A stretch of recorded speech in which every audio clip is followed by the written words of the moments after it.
And action. Hi guys, finally gonna get around to video of entry to X-Guard from that butterfly. Gonna go over a couple details in the back tape we went over from it here. So look with Aaron here. So the first thing I want to do is anytime I'm playing in an upright guard, I'm gonna make sure my butt's back, right? I've got a little bit of a kickstand behind me where if Aaron starts pushing into me, right? I'm not just gonna get pushed over, right? If I'm back on my butt, I'm here, I lose my mobility and I'm immediately having to worry about getting past. So my butt's back, my feet are in as much as possible, and I'm gonna make sure that I cover most of the important grips you can get to my triceps. My elbows are right here on the insides of my knees, my hands are out, and I'm gonna meet Aaron's hands, okay? I'm gonna make sure that I'm not just stabbing at hands for those grips. I'm gonna make sure I'm attached. I'm not gonna grab and commit, I'm just gonna make sure. As Aaron goes to start grabbing, I can trap, okay? I can do this with my eyes closed. He can go to grab and I know what's happening here. So that connection is gonna be an important part. So once I get this, I'm gonna look to get that inside space. It's not enough to just keep his hands here, because if I try to get inside and his hands are here, he's gonna push me back down, all right? We're here, I'm covering those hands and I'm gonna clear in. Now, as soon as I have this open space, I'm gonna get in there. I'm scooting all the way in. My hooks are on the inside, and I'm gonna make sure that my butt is as close as possible. From here, get my double under. We're gonna go straight to our X-Guard, okay? So in. I'm inside, I get my hooks, okay? I'm gonna make sure my head position is right on the inside of this collarbone in that head, okay? Boom. So now I've got the good head position. If Aaron tries to get under me, it's gonna be tough. I immediately grab double unders, and I can either grab an S grip in the back or a gable grip, and I'm just gonna come in nice and tight. That way I start to arch his back. Okay? And immediately, I'm gonna roll straight backwards and lift my hooks as soon as those hands hit the mat. Now, all this weight's in his hands. I can hold Aaron, even though he's a little bit bigger than me, all day here. As soon as those hands hit the mat, my hands are gonna post right on that armpit, and I'm gonna extend, okay? And this immediately gets me to a point where if Aaron starts trying to come back into me, I've got a frame that's gonna block him in. At the same time, I'm taking my other hand and I'm gonna swim all the way under this near side leg and shrug, all right? So I've got a good solid connection where if Aaron starts moving his leg, I'm attached. If I get it right here on my bicep, or even if I'm just kind of loose on my shoulder, he's gonna be able to pull this out, put all that weight on top of me from here, okay? So I shrug.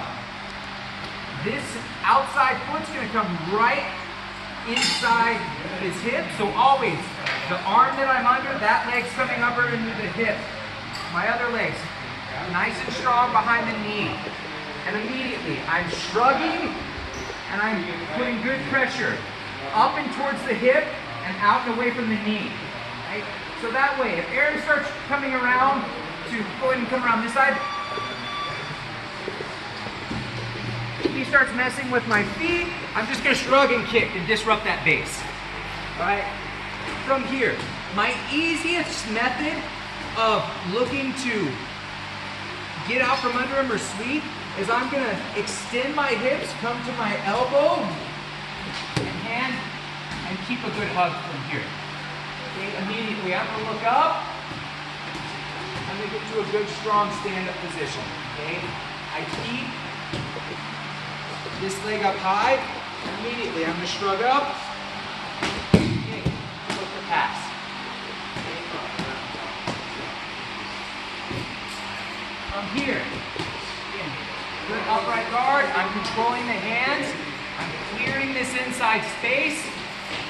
I'm getting nice and tight. Now, the common mistake we can make is we can just put our legs under and I try to outstretch here. The moment I do this, I'm not going to become a ball. I'm just going to be flat and carrying all that weight. So I make sure, as soon as I get in as tight as possible. My butt is as close to my heels as I can possibly get it. I'm in nice and tight, and then I roll back, I extend, I'm gonna frame away, and wow, I frame the armpit, I get my hook from here. Outside foot into the hip, I shrug, I get my control. Okay? For my sweep. I want to make this a simultaneous movement. I'm going to kick out and extend my legs while coming up to my elbow, right, and to my hand. So immediately, if Aaron starts driving into me, I've got a post. Okay, if I just kick out first, he can always drive back into me. And now I'm more crunched up. So again, I'm extending and rocking up here. Post. If I need to, I can use this top foot and the hamstring. Again, it's another frame where if he comes back into me, I can keep this at bay. I look up, foot goes up, I stand. If, one last option here, he starts bringing that knee in, I'm going to immediately cover. Right? So that way he can't just pull his knee and escape. I cover here, and now we're going to circle out towards my arm. I'm going to swim my hand out and over, and now I can either look to pull back to the back control or change my level and finish with a double leg. Okay. So, hope that refreshes or answers any questions you have. If you have any other questions, let me know.